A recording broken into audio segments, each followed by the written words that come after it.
16 سال کے سالبہ میں 16 سال کی عمر میں نوجوانوں کا یہ واقعہ سمجھ میں آ گیا تو میں یہ سمجھتا ہوں کہ آپ رات بھر سوئیں گے نہیں صرف روئیں گے، آپ سوئیں گے نہیں صرف روئیں گے۔ اگر آپ اپنے دل میں پتھر نہیں ایک گوشت کا جو تھوڑا دل رکھتے ہیں تو اگر آپ یہ سنیں گے تو آپ کی آنکھوں سے اشکوں کی برسات ہوگی۔ حضرت سالبہ میں 16 سال کے صحابی ہیں، آپ یہاں بیٹھے ہوئے دیکھیے 16 سال کے نوجوان کو دیکھیے، ہمارے نوجوان ابھی داڑھی بگڑتی ہے، بالکل نوجوانی کی منزل پہ قدم رکھا ہوا۔ حضرت سالبہ 16 سال کے صحابی ہیں، اور عرب کا نوجوان تو عرب کا ہوتا ہے، یہاں کے نوجوان 10 مل جائے تو عرب کا ایک ہوتا ہے۔ اس وقت کا نہیں، اس وقت کی بات کر رہا ہوں۔ آپ کے نوجوان کی جوانی دیکھ کر ہمیں فرق نہیں پڑتا، اب جوانی اس کی دیکھتے ہیں جس کی نسبت روحانی محمد مصطفیٰ جو ہے تو ہمیں وہ جوانی کیوں قابل تعظیم ہے۔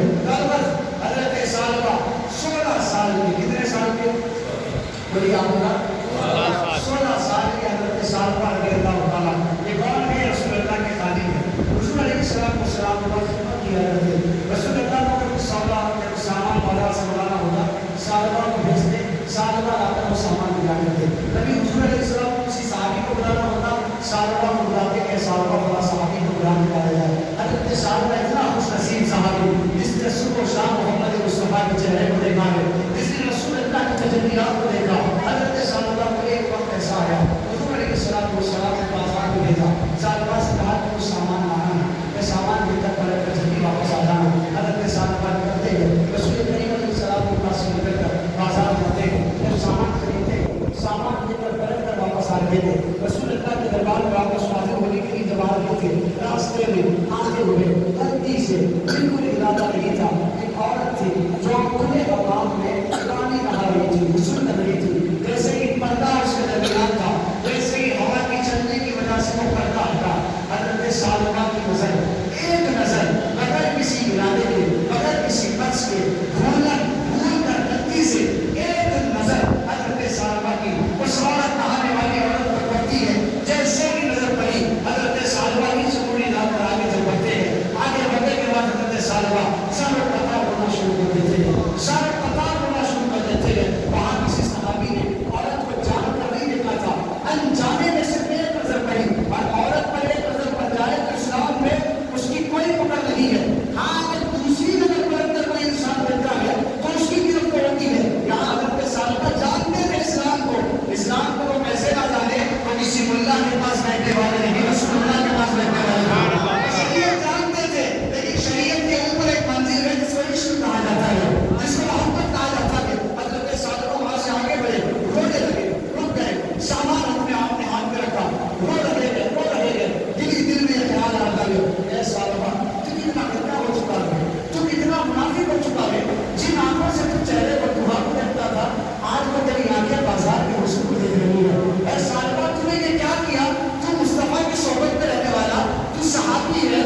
شراب نہیں پی، زنا نہیں کیا، بلکہ صرف دنیا کے حسین منظر کو دیکھا. غلطی سے دیکھنے کے بعد سال بعد کے بارے میں کہتے ہیں کہ پہاڑ کی چھوٹی سی روکا ہے، شام کے وقت جب بھوک لگتی ہے بکریوں کے پاس آتا ہے، دودھ پیتا ہے، وہاں جا کر رونا شروع کر دیتا ہے. تو کہا آج بھی وہ آئے گا، کہا وہ ضرور آئے گا. تو کہنا وہ آئے جب میرا نام نہیں لے رہا کہ عمر آئے تھے، اس کو بتانا نہیں، ہم چھپ کر اس کا نام دیکھیں گے اور اس کو پکڑیں گے. جب کہا بات ہو گئی اور چھپ جاتے ہیں، تھوڑی دیر کے بعد جیسے ہی وہ نیچے اترتے ہو ادھر میں جب وہ حدود پہ چھپ جا جاتا ہے پلٹ کر جا رہے تھے. فاروق جانا سامنے سے آیا، حضرت صاحبہ کو سینے سے لگاتے ہیں. جیسے ہی سینے سے لگایا فاروق آبا کو دیکھا، حضرت صاحبہ چڑھا کر دور میں اور کہے اے عمر بن خطاب میرے سامنے مت آؤ. کہا کیوں؟ اے صاحبہ جب تجھے رسول اللہ بلا رہے ہیں، جب تجھے حضور یہاں کو مار رہے ہیں. کہا اے عمر بن خطاب میں رسول اللہ کو دیکھ نہیں سکتا، میں حضور کے دربار میں پیش نہیں ہو سکتا. اب میں منافق ہو گیا ہوں، یہ آیت نازل ہو چکی ہوگی. جس صحابہ سے میں اسلام کے چہرے کو دیکھتا تھا، میں نے ان آنکھوں سے گناہ کیا ہے، میں اب حضور کو نہیں دیکھ سکتا. فاروق اعظم مجھے اپنے ساتھ رسول اللہ کے پاس مت لے جائیے. جب حضرت صاحبہ نے یہ کہا، فاروق اعظم دوڑتے گئے، حضرت صاحبہ کو پکڑتے گئے، رسول کریم علیہ السلام کے پاس لے جاتے گئے.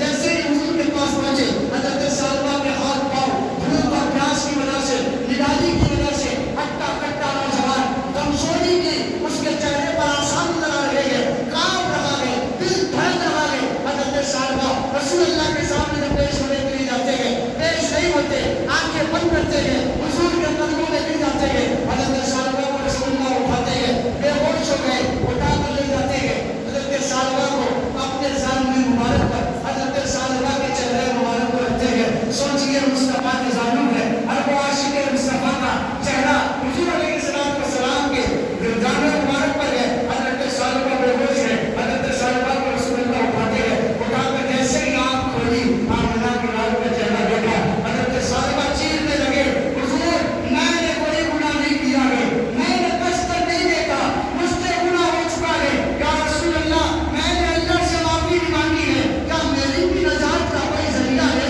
کیا مجھے بھی اللہ معاف کر سکتا ہے. حضور علیہ السلام نے رونے لگے، حضور کی آنکھوں سے اشکوں کی برسات ہوئی. حضرت صاحبہ کے چہرے مبارک پر آنسو مصطفیٰ گرتے ہیں. حضور فرماتے ہیں اے صاحبہ تیری منزل قبر سے لے کر دخول جنت تک کی میں مصطفیٰ ضمانت دیتا ہوں. تو نے توبہ کیا ہے، اللہ توبہ کو قبول کرنے والا ہے. یہ کہتے ہوئے حضرت صاحبہ فرماتے ہیں یا رسول اللہ میرے جسم میں پتہ نہیں کیوں ایسا ہو رہا ہے کہ میرے جسم میں کوئی کیڑے میرا جسم کھا رہے ہیں. حضور فرماتے ہیں اے صاحبہ وقت وہ آ گیا تجھے دنیا سے رخصت کرنا ہے. صاحبہ رضی اللہ تعالیٰ رسول اللہ کے دست مبارک کو پکڑتے ہیں، بوسہ دیتے ہوئے عاشق رسول مصطفیٰ کی گود میں دم توڑتا ہے. اس بذات کی ہچکیوں میں بھی صدائے مصطفیٰ نکلے، محمد یا محمد کہتے کہتے دم نکل جائے. یہ عاشق رسول تھے.